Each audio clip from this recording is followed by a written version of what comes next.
Liquor case విషయంలో కూడా ఒక క్లారిటీ కొంచెమన్నా ఉండాలి. ఇది మనం చెప్పే మాట కాదు, స్వయంగా కేసీఆర్ గారే కవితమ్మ గారు కడిగిన ముత్యంలా బయటకు వస్తుంది, ఆ కేసుకు ఆమెకు సంబంధం లేదు,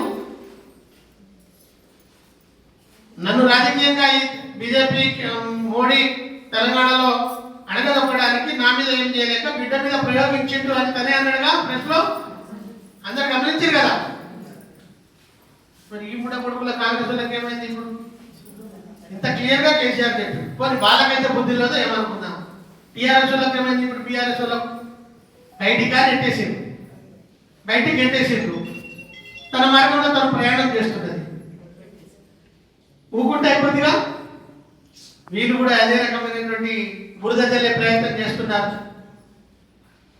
లిక్కర్ కేసు విషయంలో మనం అందరం క్లారిటీగా ఉండవలసింది ఏంటంటే, సో మనం వకీల్ సాబ్ చెప్తాడు 1000-1200 పేజీలతో కూడుకున్న ఛార్జ్ షీట్ అది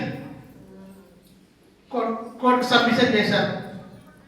₹1 రికవర్ చేయలేదు ఎక్కడ. 1000 కోట్లు 100 కోట్లు అన్నారు.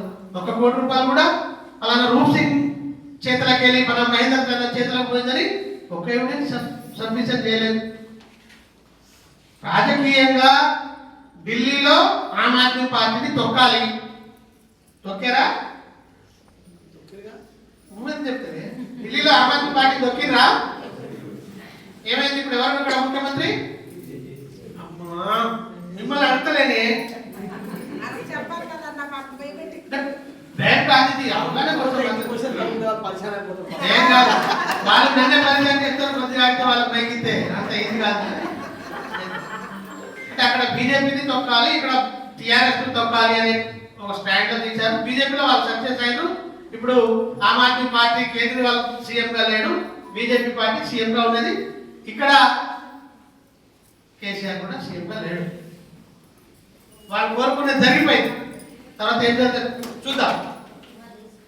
ఇన్ని ఒత్తిళ్ల తర్వాత, ఇన్ని ఇబ్బందుల తర్వాత కవితక్క మీకోసం ప్రధానంగా బీఆర్ఎస్ పార్టీలో మహిళలకు ప్రాధాన్యత లేదని, మహిళలకు పట్టించుకునే పరిస్థితి లేదని గొంతెత్తి మాట్లాడింది. అనేక అంశాల్లో మీరు కూడా ఒక పాయింట్లో నేను చెప్పదలుచుకున్నాను.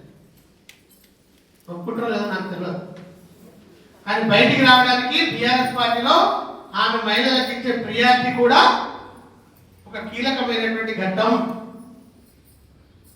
ఈ రకంగా అనేక ఇబ్బందులు తట్టుకొని ఇవాళ ఒక పక్క